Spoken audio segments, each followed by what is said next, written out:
아멘. 예, 수요일 저녁은 이렇게 항상 오시던 분들만 오셨습니다. 날씨가 진짜 오락가락합니다. 그렇죠? 어제, 그제 한 이틀간은 여름처럼 더웠는데 오늘은 다시 겨울이 되어 버렸습니다. 어, 날씨가 이렇게까지 확 바뀌는 것도 참 드문데, 그렇다고 무슨 큰 비가 오지도 않았고, 비가 조금 오긴 했지만 큰 비가 오지도 않았는데 날씨가 이렇게 바뀌어 버렸습니다. 그러고 보면 이런 기상의 변화, 기상이변이라고 하죠. 갑자기 또 이렇게 날씨가 바뀌는 것들, 이런 것들을 맞추는 걸, 예측하는 건 참 어려운 것 같습니다. 지금도 이렇게 기술이 발달할 지금도 그것들을 정확히 맞추는 게 참 어려운데, 옛날에 고대 사회는 훨씬 더 어려웠을 것이고, 그렇기 때문에 이런 일기나 기상과 관련해서 그것들을 어떻게 좀 알아맞추는 사람들, 혹은 뭐 조종할 수 있는지 모르겠지만 그것을 조종하는다고 하는 사람들을 통해서 많은 어떤 해악이 혹은 어떤 권력을 얻는 그러한 일들이 일어났던 것 같습니다. 성경에도 비슷한 이야기가 있습니다. 출애굽기에 가보면 그 이스라엘이 애굽에 있다가 이제 출애굽을 하기 위해서 바로에게 요청을 했는데 바로가 허락을 하지 않죠. 그때 10가지 재앙이 이제 임합니다. 근데 여러 가지 재앙들이 있지만 그 중에 9번째 재앙이 뭐냐면, 9번째 재앙이 어둠의 재앙입니다. 그러니까 애굽 온 땅에 어둠이, 흑암이 덮치는데 뭐 몇 시간 그런 게 아니라 3일 동안, 3일 내내 어둠 가운데 거하게 되는 겁니다. 아마 그 시대 그 사람들에게는 굉장한 공포였을 겁니다. 해가 뜨지 않는 것. 특별히 이집트에서의 태양은 그들이 숭배하고 있는 우상들 중에 최고의 신입니다. 라신이라고 하는 최고의 신이 태양신인데, 그 라신이 사라진 꼴이 되어버린 겁니다. 3일 동안 라신이 없어져 버렸습니다. 그러니까 그 종교를 가지고 있는 그들에게도 공포지만 애굽 땅에 있는 사람들에게는 굉장히 공포스러운 시간이 그 시간일 수밖에 없었습니다. 그런데 오늘 우리가 읽었던 이 말씀, 예수님이 십자가에 달리실 때도 비슷한 일이 일어나는 거죠. 여기 보면 예수님이 십자가에 달렸다가 제6시, 즉 지금으로 얘기하면 낮 12시입니다. 낮 12시에 어둠이 임합니다. 온 땅에 어둠이 임했다가 그게 언제까지 가냐면 제9시까지 가는 거죠. 오후 3시까지. 그러니까 3시간 동안 예수님이 십자가에 달려있는 그 시간 동안 어둠이 임하는 겁니다. 그리고 이 3시간 동안은 예수님이 아무 말씀도 하시지 않습니다. 그냥 그 어둠 가운데, 아마 십자가에 달려있으면서 겪고 있는 고통을 고스란히 예수님도 겪고 있는 그러한 시간일 것입니다. 이러한 어둠은 결국 하나님에게 불순종하고 죄를 범한 자들에게는 하나님의 어떤 진노의 상징이고 심판의 상징과 같은 그러한 어둠이다라고 이야기할 수 있습니다. 그 3시간이 지난 후에 예수님이 제9시쯤 되었을 때 비로소 다시 말을 하는 거죠. 그 말씀이 4번째 예수님이 하신 말씀입니다. 엘리 엘리 라마 사박다니, 나의 하나님 나의 하나님 어찌하여 나를 버리셨나이까. 이 말씀은 시편 22편에 있는 말씀을 인용한 말씀이다라고 알려져 있습니다. 시편 22편 1절에 이렇게 적혀져 있습니다.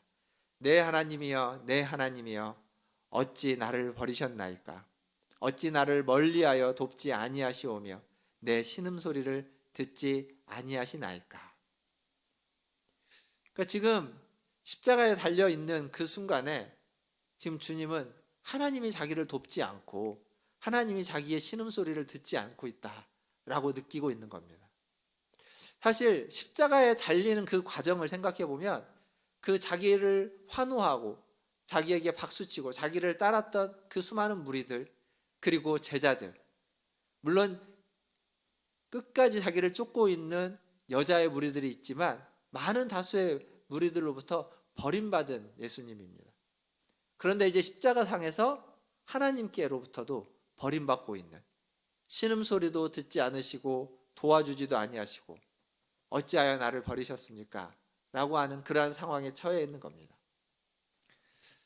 요한복음에 가보면, 요한복음 1장에 가면 예수님은 이 세상에서 사람들에게 인정받지 못하고 있습니다. 요한복음 1장 10절과 11절을 보면 세상이 그를 알지 못하고, 10절 뒤에 보면 세상이 그를 알지 못하였고, 11절에 가보면 자기 땅에 오매 자기 백성이 영접하지 아니하였으나, 즉 예수님은 이 세상에 왔는데 세상이 그를 알아보지 못하고 있고, 이 자기 땅에 왔지만 자기의 백성들이 자기를 영접하지 않고 있었던 겁니다.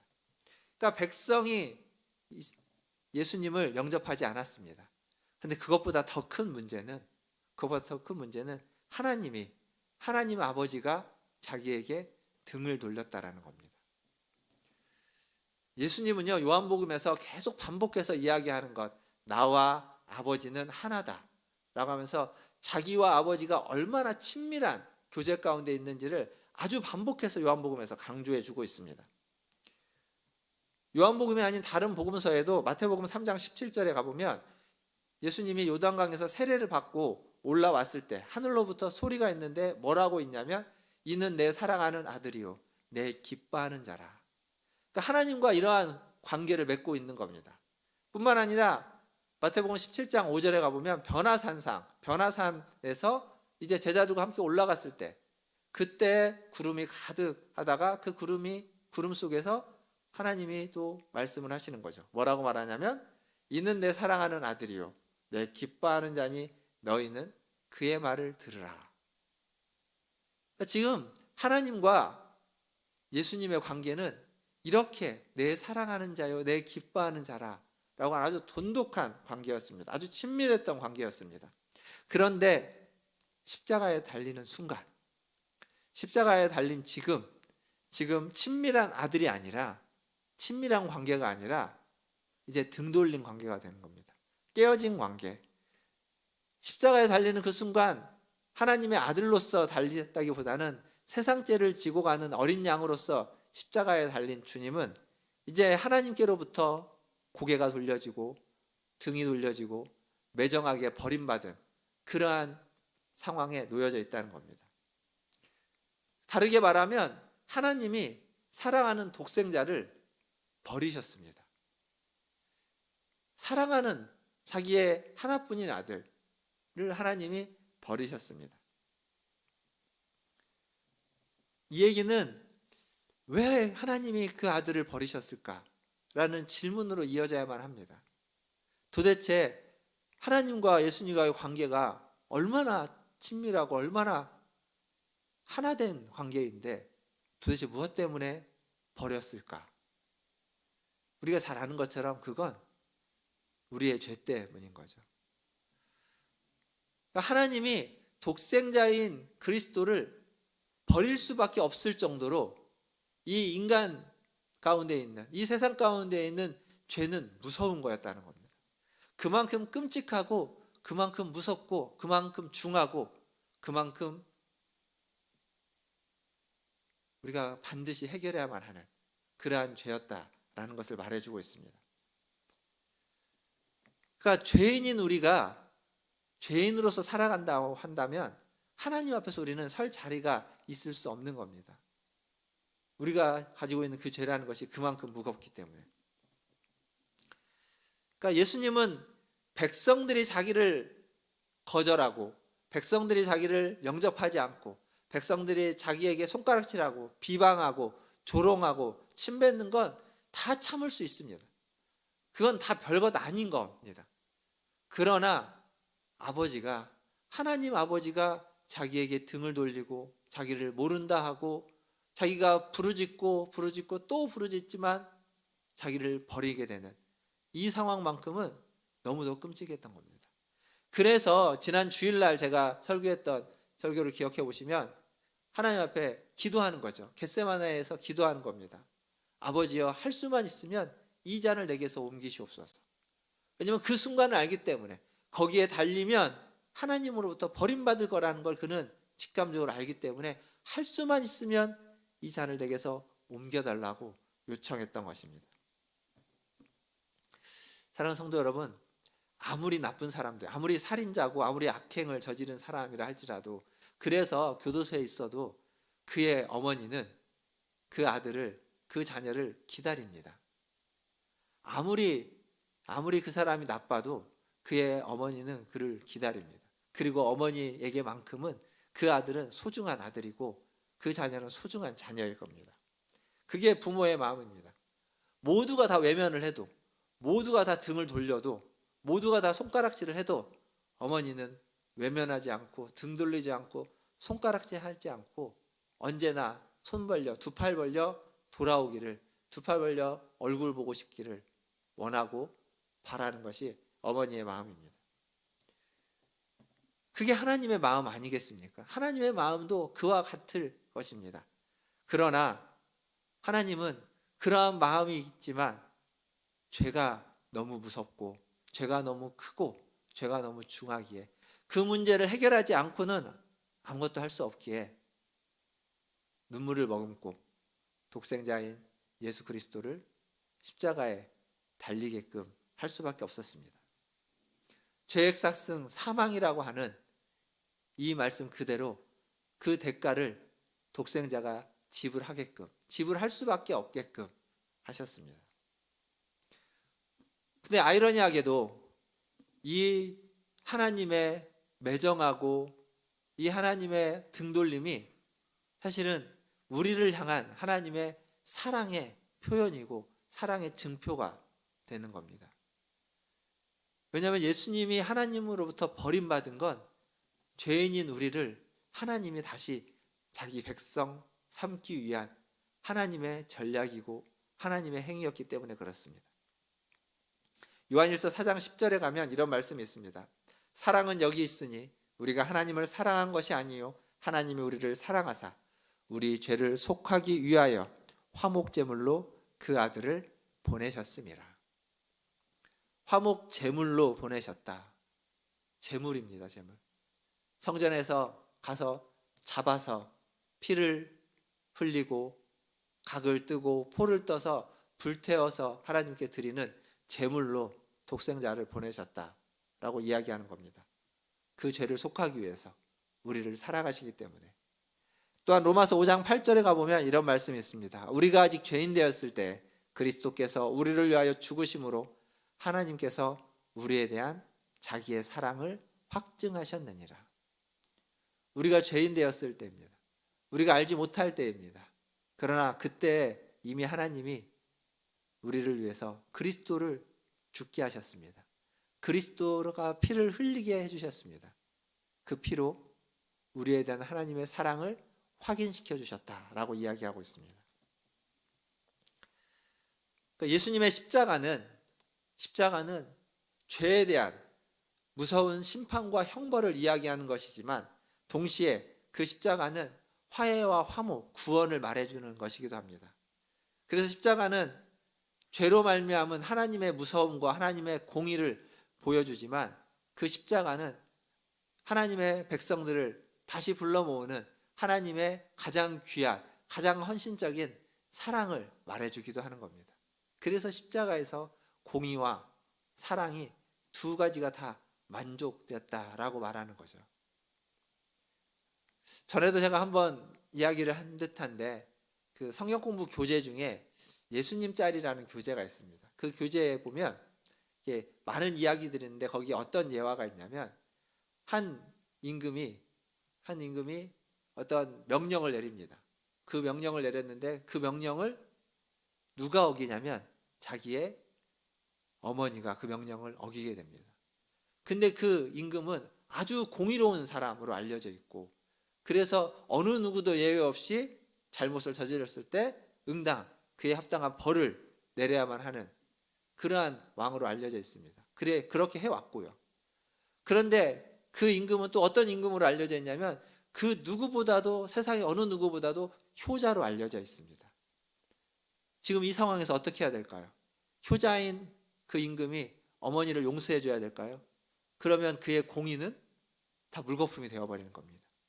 반면 공의를 지키기 위해서 공의로운 왕으로서 임금으로서 있기 위해서 어머니를 채찍질해야만 할까요? 그러면 그동안 해왔던 그의 효도는 다 물거품이 되어버리는 겁니다.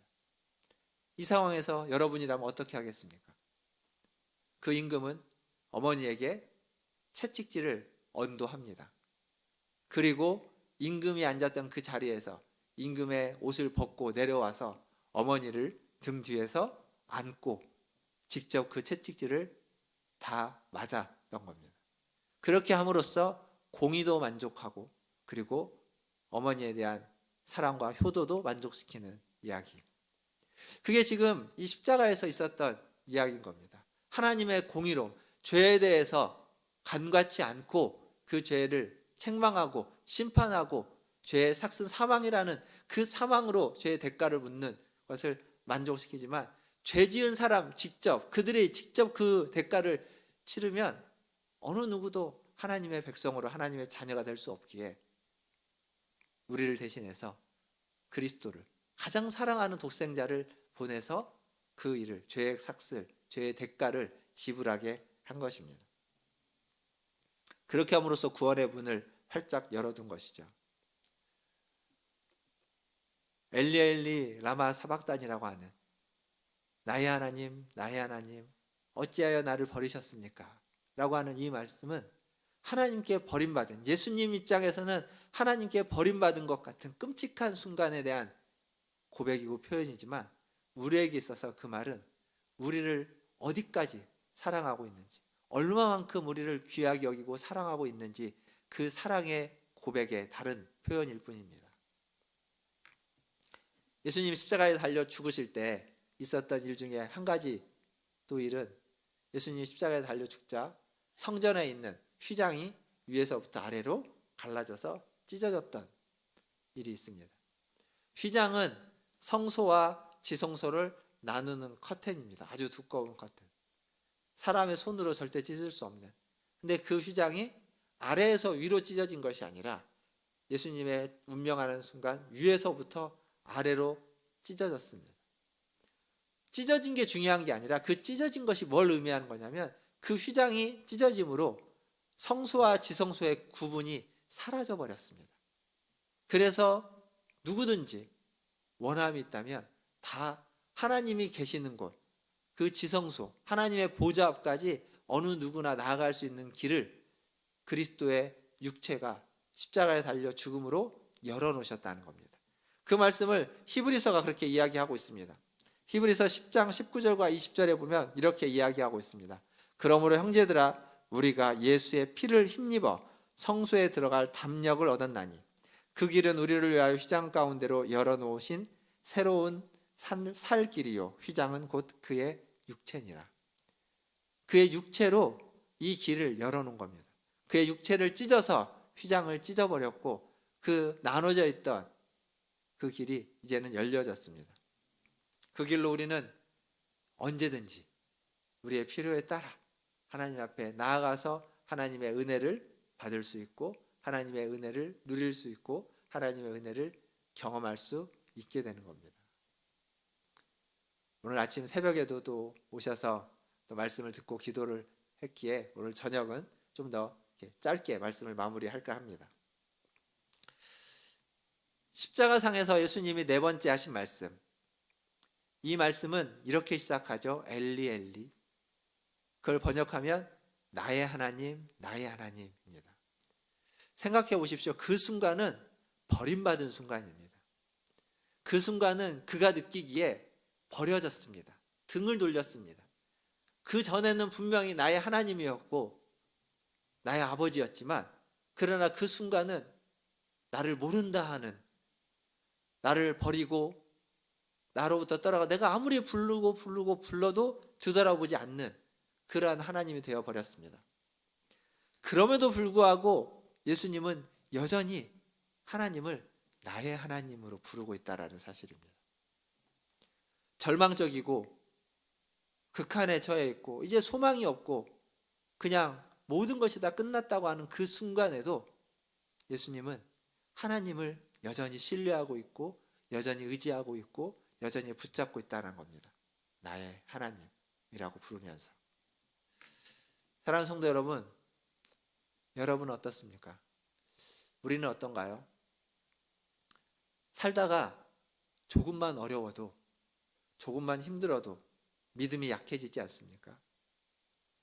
어떤 절망적인 상황이 우리에게 찾아오고 낙담이 되고 낙심이 되면 우리가 그동안 해왔던 그 믿음의 여정이 다 그냥 물거품처럼 아무것도 아닌 것처럼 사라져 버리지는 않습니까?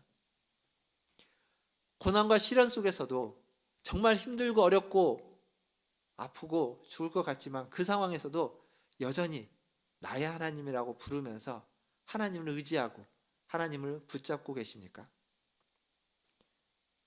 그냥 모르겠다고 하나님은 저 멀리 내던져 버리고 그냥 낙심하고 절망하고 낭망하고 불평하고 불만하는 그러한 순간들은 없으셨습니까? 사랑하는 성도 여러분, 모든 순간에 하나님은 우리와 함께 하기를 원하십니다. 절망적인 순간에도, 그렇게 극한의 어려움 가운데 처한 순간에도 하나님은 절대 여러분을 떠나지 않습니다. 요한복음 13장 1절에 예수님이 뭐라고 말하냐면 자기 사람들을 사랑하시되 끝까지 사랑하신다고 이야기하고 있습니다. 떠나지 않는다고 마태복음에서도 이야기하고 있습니다. 언제나 우리와 저와 여러분과 항상 함께 하신다라고 우리 주님은 반복해서 말씀해 주시고 있습니다. 내가 범했던 죄가, 내가 가지고 있는 허물이 얼마나 크고 얼마나 무겁든지 상관없이 그것들을 다 대신 지시고 십자가에 달려 죽으셨기 때문에 그것이 지금 여전히 내게 반복된다 할지라도 그 모든 것들을 관계없이 우리와 함께 우리를 붙잡고 그리고 우리의 주님으로서 우리 곁에 계시는 줄 믿습니다. 오늘 이 아침 그 하나님의 사랑, 그 하나님의 공의, 그것을 만족시키시는 예수의 십자가를 기억하시면서 하나님 앞에 오늘도 나아가시는 저와 여러분 다 되시기를 주님의 이름으로 축원드립니다. 기도하겠습니다.